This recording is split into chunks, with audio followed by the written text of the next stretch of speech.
Hoje é dia de falar com o povo de casa, né? Hoje é dia de responder perguntas que recebemos de vocês. Muito obrigado pela sua participação. Uma primeira pergunta veio de Leia. Ela disse assim: eu peço ajuda pela minha saúde espiritual. Estou no quadro depressivo, já tenho gastrite e estou com o meu corpo todo dolorido. Já fiz vários exames e nada descobriram. Meu coração parece que vai pular do corpo quando vem as dores, pois sofri muitas torturas psicológicas do meu esposo. Toda vez que arrumo um trabalho, vem as torturas, pois tenho medo até de sair na rua. Pelo amor de Deus, me ajudem, pois não aguento mais. Bom, eu lembro a vocês que não deve substituir, né, o atendimento profissional para seguir o que a gente diz aqui. Eu recomendo praticar o que nós ensinamos e manter o seu tratamento com seu médico ou seu psicólogo. Ao fazer o que nós orientamos aqui, melhorando o que acontece em muitos casos, nós temos feedback disso, fale com um profissional que atende você sobre a sua melhora e com certeza ele vai talvez reduzir a medicação se você está usando ou até vai suspendê-la.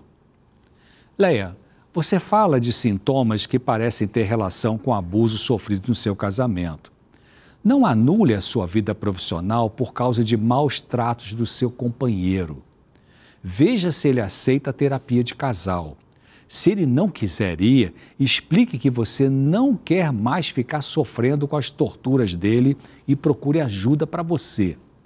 Deus pode usar um bom psicólogo para lhe ajudar a se tornar resistente emocionalmente e não abandonar seu trabalho por causa dos abusos do seu marido. Comece com cuidando melhor de você, e isso significa viver a sua individualidade em vez de se anular. Ao conseguir o próximo emprego, não desista. Quando seu marido começar as torturas psicológicas, fale firme com ele que você não quer mais esse estado de coisas e que ou ele procura um tratamento ou você vai precisar tomar uma atitude mais drástica. Uma pessoa agressiva não tem o direito de continuar indefinidamente a perturbar os outros sem que seja colocado um limite firme para parar com os abusos. Peça ajuda a alguém capaz de te ajudar. Não prejudique mais a sua saúde por recuar diante dele. Comece um novo trabalho e inicie um tratamento psicológico ao mesmo tempo. Assim, você poderá aprender a cuidar melhor de si mesma e terá forças para seguir no seu trabalho.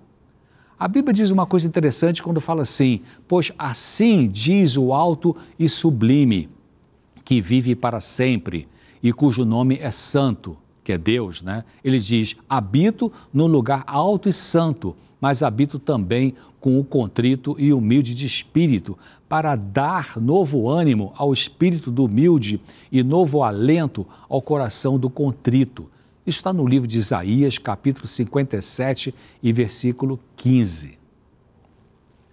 Alguém sem se identificar pergunta sobre como combater a depressão. Olha, eu apresentei programas sobre depressão disponíveis no YouTube, vários programas. Veja os claramente maiores lá no youtube.com/claramentent, de Novo Tempo. E também no Vida e Saúde, youtube.com/Vida e Saúde NT. Você vai achar programas com informações variadas sobre depressão, mais de um programa e com ideias que vão te ajudar. Uma pessoa de nome John pergunta o seguinte: como curar a hipocondria? Exames para checar o nível dos neurotransmissores são válidos para o melhor tratamento? Ele perguntou. John, não existe exames para confirmar a hipocondria. Hipocondria é a existência de pensamentos obsessivos sobre ter um problema médico grave. O hipocondríaco fica muito ansioso em relação ao seu corpo, crendo que tem doenças sérias, mesmo sem sintomas ou sinais do tipo de doença que ele pensa que tem. Já que o hipocondríaco tem obsessão por doenças, a tendência é consultar muitos médicos, querer fazer exames insistentemente e diante de qualquer coisinha no seu corpo, sei lá, com uma pequena aceleração do batimento do coração, talvez porque subir uma escada ali, né, já quer ir para o atendimento de emergência. Algumas pessoas desenvolvem hipocondria ou mania de doenças por ter sido vítima de enfermidades graves no passado, por ter sofrido algum episódio bem traumático, talvez como uma cirurgia complicada, um acidente com sequelas físicas e mentais, ou por sofrer de TOC, transtorno obsessivo compulsivo. A hipocondria geralmente se desenvolve durante a vida adulta. Essas pessoas não confiam na palavra do médico e nem em resultados de exames. Se sai de uma consulta médica em que o profissional viu que não existe doença real, o hipocondríaco geralmente não gosta e já pensa em marcar uma consulta com outro médico. Ele vive procurando, hipocondríaco, páginas de sites na internet para ler sobre doença que ele pensa que tem. Vive medindo a pressão arterial, contando o batimento do coração, verificando a temperatura do corpo. E alguns usam remédio por conta própria justamente por causa da ideia de ter essa ou aquela doença. O tratamento da hipocondria é principalmente psicoterápico com psicólogo clínico. Nesse tratamento, a pessoa é ajudada a identificar pensamentos e crenças negativas, catastróficas, exageros de interpretação de sintomas normais do corpo. Ela aprende a confrontar e questionar esses pensamentos obsessivos doentios em vez de ser dominada por eles e sofrer.